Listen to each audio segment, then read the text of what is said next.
আসসালামু আলাইকুম। সবাইকে জুম্মার মোবারক। আশা করি সবাই ভালো আছেন, আমিও ভালো আছি। তো নামাজ শেষ হয়ে গেছে, নামাজ পড়ে আসলাম, এখন রুমে চলে যাচ্ছি। কিছু কথা বলবো আজকে, যে আমাদের প্রবাসীদের আহ, ইসলাম আমরা কোথায় রেখেছি, নামাজ কোথায় রেখেছি। আমরা প্রবাসী যারা আছি, ঠিক আছে, এদের অধিকাংশই, সবাই না, অধিকাংশই আছে যে আমরা ইসলামকে দেশে রেখে এসেছি। দেশে যখন ফিরবো আবার তখন নামাজ পড়বো, রোজা করব, ইসলাম মানবো। আর বিদেশে যখন আসি তখন আর কিছু করবো না। তো অনেক রোদ পড়ছে, রোদের ভিতরে গ্রামে গাড়িতে গেছিলাম, তো একটু হাঁটাহাঁটি হয় না, হাঁটাহাঁটি কমায় জন্য এদিকে হেঁটে আসলাম। তো যে কথা বলতেছিলাম, যে প্রবাসীরা আহ, নামাজ পড়ে অনেক বেশি, অধিকাংশ মানুষ পড়ে না। এই যে রমজান মাস চলে গেল, স্বাভাবিক 11 মাস যেভাবে কাটছে অধিকাংশ প্রবাসীর, রমজান মাস সেম একইভাবে কাটাইছে, না রোজা না নামাজ। এরা পড়ে না, এরা মানে নিজের বুঝ দেয়। যদি কখনো বলেন চলেন ভাই নামাজ পড়তে আসি, তখন ভাই কাজ আসছে, ভাই কাজ থেকে কেমনে যাম।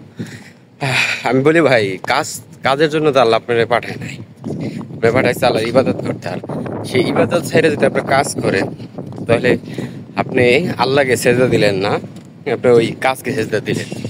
ঠিক আছে, এই জন্য আহ, নামাজ পড়তে হবে, অজুহাত চলবে না, কাজকে কখনো বলা যাবে না।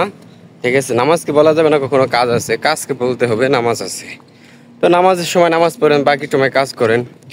হ্যাঁ, কাজ তো করতেই হবে, কারণ আমাদের ইবাদতের যে শক্তি, এটার জন্য খাবার খেতে পারে, খাবার কিনতে অবশ্যই টাকা প্রয়োজন। তো কাজ যেহেতু করতেই হবে, আহ, নামাজটাও ঠিক রাখতে হবে। আমি এবার ঈদের ভিতরে দেখলাম, ঈদের নামাজ পড়ার জন্য মানুষ কত কষ্ট করে, কত দূরে ঈদগায় নামাজে পড়তে আসলো। যে কিন্তু আহ, যখনই বলি যে উক্তের নামাজ, জুম্মার নামাজ, তখন বলে ভাই মসজিদ অনেক দূরে, এত দূর জাম কামায়। ঈদের নামাজ কিন্তু ফরজ না, ওয়াজিব। ঠিক আছে, আমি ওয়াজিব ছোট করে দেখছি না, মানে আমি দুইটা পার্থক্য বোঝাবার চাই। যে কিন্তু ওয়াজিবের জন্য ঠিকই আদায় করছে, কিন্তু ফরজ পড়তে চায় না। মসজিদের দোহাই দেয়, কাজের দোহাই দেয়। আহ, মসজিদ যদি দূরে থাকে, রুমে নামাজ পড়ো না। মেইনলি তারা এখন মানে ইসলামকে দেশে রেখে আইছে, এখন শুধু বিদেশে যে টাকা কামাইবো। ঠিক আছে, শুধু টাকা কামাবো, অন্য জন দেশে যাবো, বুড়া হয়ে যাবো, তখন থেকে আল্লাহর ইবাদত করবো। এটা সম্পূর্ণ একটা ভুল ধারণা।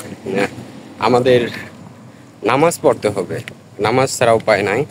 যেই অবস্থা থাকে নামাজ মিস দেওয়া যাবে না, কারণ ইসলামের। আসসালামু আলাইকুম। সবাইকে জুম্মার মোবারক।